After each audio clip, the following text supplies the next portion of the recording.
بہت سارے نشے لوگوں کو لگے ہوئے ہوتے ہیں۔ ہر آدمی کوئی نہ کوئی نشہ کرتا ہے، کوئی دولت کا کرتا ہے، کوئی شہرت کا کرتا ہے، کوئی اپنی تعریف کا نشہ کرتا ہے، دو چار لوگوں سے تعریف سن کے مطمئن ہو جاتا ہے۔ ناراض تو نہیں ہو گیا اس جملے سے؟ آپ کرتے ہیں لوگ دولت کا نشہ، یہ جب نقصان ہوتا ہے تو بندے بیمار نہیں ہو جاتے؟ پیسے ڈوب جاتے ہیں تو لوگ بیمار نہیں ہو جاتے؟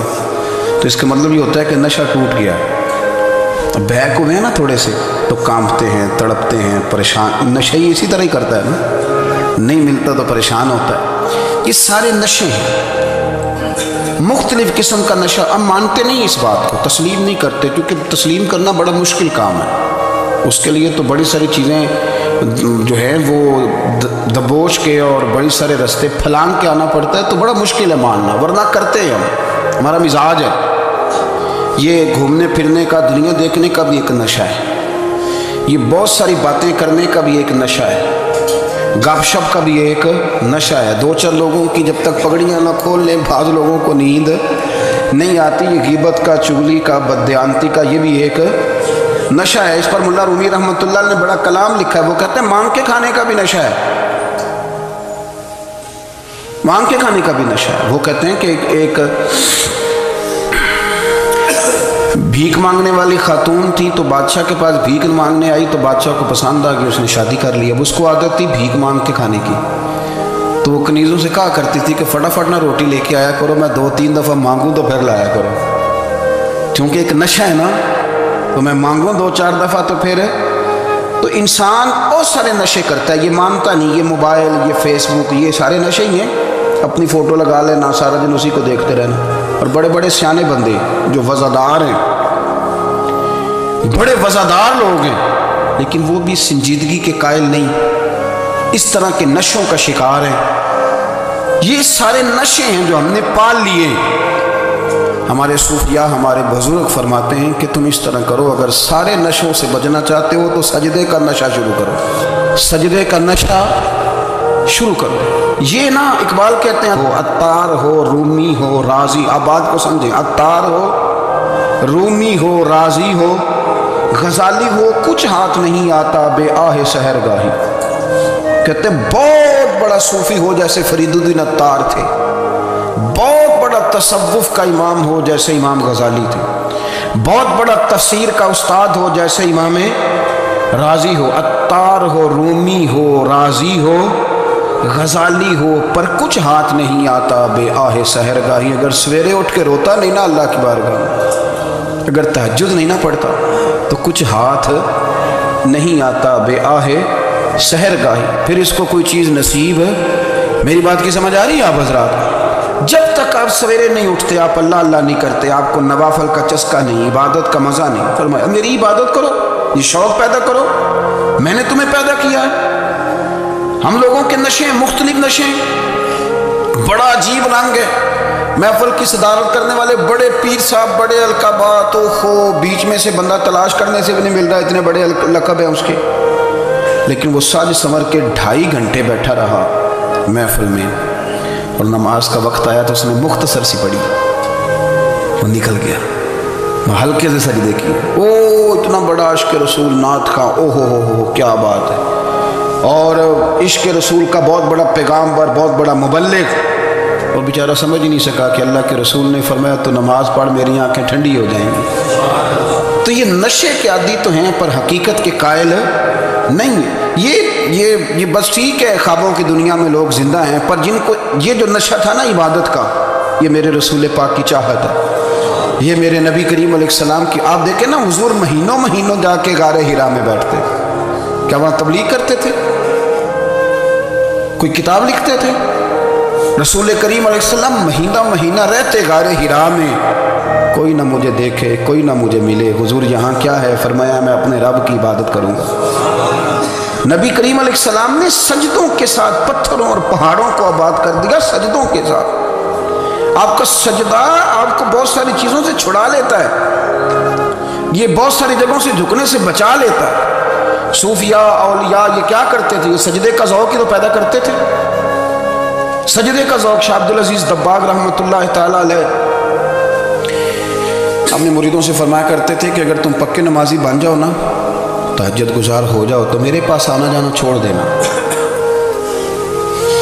عرض کی حضور کیوں؟ فرمایا میں تمہارے اور رب رسول کے راستے میں رکاوٹ نہیں بننا چاہتا، میرا مقصود ہے تمہیں وہاں تک پہنچانا، جب پہنچ گئے تو پھر میری ضرورت ختم ہو گئی۔ ہاں کبھی وسوسہ آئے، شک پیدا ہو، تکلیف ہو تو آنا، ورنہ میں نہیں چاہتا کہ میں رکاوٹ بنا رہوں۔ تم اللہ اللہ کرو، اس مالک کو راضی کرو۔ میرے رسول پاک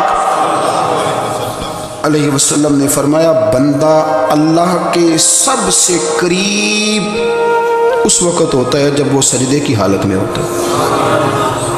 کس کے قریب ہوتا ہے؟ اللہ کے سب سے قریب ہوتا ہے، وہ بڑا نیڑے ہے رب کے، بڑا قریب ہے، اس لیے کہ وہ حالت سجدہ میں، وہ جب سجدے کرتا ہے نا اس کی بارگاہ میں جب جھک جاتا ہے۔ آپ ذرا سجدے کی کیفیت دیکھیں نا، زبان بھی یہاں ہے، آنکھ بھی یہاں ہے، کان بھی، عقل بھی ساری، اس نے سارا کچھ رکھ دیا سجدے۔ آپ وہ کبھی پیچھے جائیں تو دیہاتوں میں کہا جاتا تھا ناک سے نکیرے نکالو، بہت بڑی سزا ہوتی تھی نا، ناک سے نکیرے نکالو، بڑی سزا ہوتی تھی۔ تو اس نے کہا مالک مجھے کسی نے کہا نہیں، پر دیکھنا میں نے رکھ دی ساری عقل سجدے میں، اور رکھ کے کہا کیا؟ سبحان ربی یا اللہ، اللہ میں پست ہوں تو اعلیٰ ہے، اللہ تو میرا رب ہے اور تو سب سے اعلیٰ۔ اتنا، اور فرمایا جب یہ اس کیفیت میں ہوتا ہے تو پھر یہ اپنے رب کے قریب ہوتا ہے۔ کثرت عبادت، نوافل۔ ہمارے ہاں عمرے کی قرآن اندازی محفلوں پہ ہونے لگ گئی ہے، حالانکہ حدیث سے ثابت نہیں۔ میں دوستوں سے کہتا ہوں جائز ہے، کرنی چاہیے، عمرے کی قرآن اندازی جائز ہے، پر کسی حدیث میں نہیں آئی کہ قرآن اندازی کرو عمرہ کرو۔ حدیث میں قرآن اندازی یہ آئی ہے کہ نبی پاک علیہ السلام نے فرمایا تمہیں پتہ چل جائے نا پہلی صف کا ثواب کتنا ہے، تم قرآن اندازی کرو۔ عمرے کی قرآن اندازی کا تو پوسٹر چھپتا ہے، تو یہ والی قرآن اندازی کب ہونی ہے؟ ہونی چاہیے کہ نہیں؟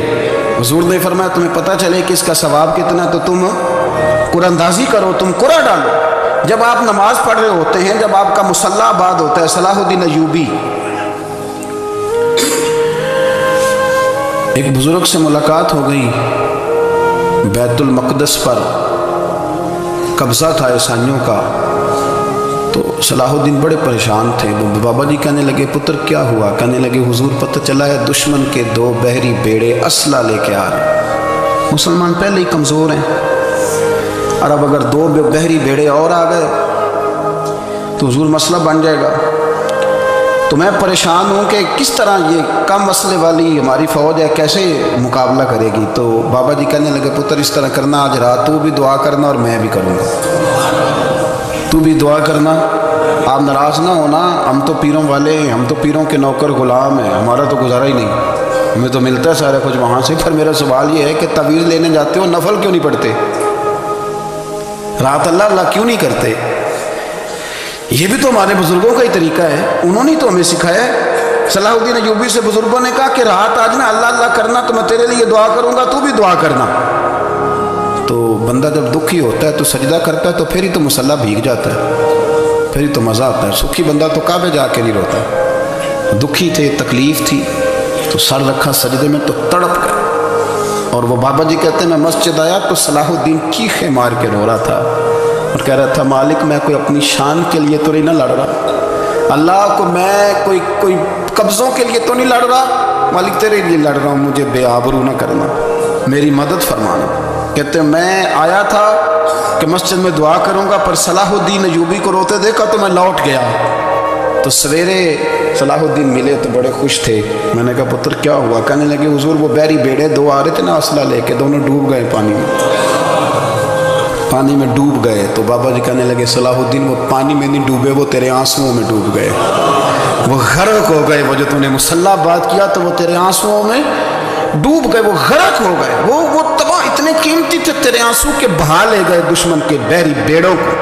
میرے بھائی ٹھیک ہو گیا جی، میرے عزیز سمجھ لیں اس بات کو ہمیشہ کے لیے، اور اس پر غور کرنے اچھے طریقے سے کہ میرے رسول کریم سید عالم صلی اللہ علیہ وسلم نے نا ہماری توجہ دلائی، حضور نے ہمیں بتلایا، ہمارا ذوق بڑھایا عبادت کی طرف۔ ایک صحابی تھے حضرت ابو فاطمہ رضی اللہ تعالیٰ عنہ، یہ ترمذی شریف کی حدیث ہے۔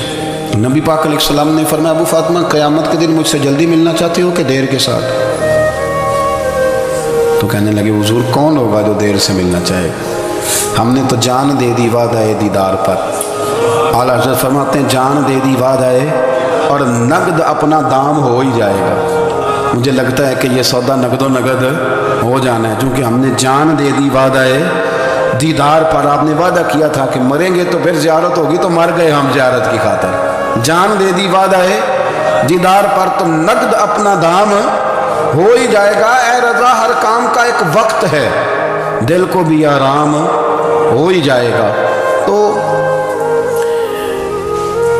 حضرت ابو فاطمہ رضی اللہ تعالیٰ عنہ سے نبی پاک صلی اللہ علیہ وسلم نے فرمایا جلدی ملنا چاہتے ہو کہ دیر سے؟ عرض کی حضور فٹافٹ ملنا ہے، میں نے قیامت کے دن آپ سے جلدی ملنا ہے۔ تو نبی پاک علیہ السلام نے فرمایا پھر اس طرح کرنا، دنیا میں رہ کے سجدے زیادہ کرنا، پھر سجدے زیادہ کرنا، قیامت میں ملاقات جلدی ہو جائے گی، قرب ملے گا تمہیں۔ اپنے بچوں کے اندر دیکھیں نا، ہم شوق پیدا کرتے ہیں، ہمیں صحیح لفظ نہیں بولنے آتے پر ہم بچوں میں شوق پیدا کرتے ہیں کہ پتر ڈاکٹر بن جائے گا تو بڑا نفع کرے گا، تو لوگوں کی خدمت کرے گا، ملک و ملت کی خدمت کرے گا، تیرے ابا کا نام روشن ہوگا، تیرے دادا کی تعریفیں ہوں گی۔ ہم یہ ذوق پیدا کرتے ہیں۔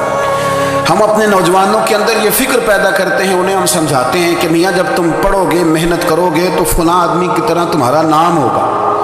یہ جتنا ذوق ہم بچوں کے اندر ان چیزوں کو پیدا کرتے، ہمیں حکم ہے کسی طرح ہم ذوق پیدا کریں کہ پتر نماز پڑھے گا تو اللہ راضی ہو جائے گا، تو سجدہ کرے گا۔ دیکھیں نا میرے رسول کریم علیہ السلام نے فرمایا 7 سال کے بچے کو مسجد لے کے جاؤ، یعنی اسے شوق دلاؤ، اس کے اندر یہ خاصیت پیدا کرو کہ اس کا دل کرے مسجد میں جانے کا، اس کے اندر یہ خصوصیات لاؤ کہ وہ ہمارے ہاں نا ہر چیز کو پروموٹ کیا جا رہا ہے، ہر چیز کو، یعنی سر سنگیت سکھانے کے لیے اکیڈمیاں بن گئی، ہر شے پروموٹ ہو رہی ہے، عبادت کا جذبہ کم ہوتا جا رہا ہے، اللہ کا ذوق ہمارے اندر نہیں رہا۔ اور اتنا مشکل ہم نے اپنے لیے بنا لیا ہے کہ وہ بندہ جو بڑی زبردست مذہبی گفتگو کر رہا تھا اور تگڑی بات کر رہا تھا، کیا بات ہے، لیکن نماز کے بارے میں کمزوری دکھا جاتا ہے، نوافل کے بارے میں وہ چپکے سے نکل جاتا ہے۔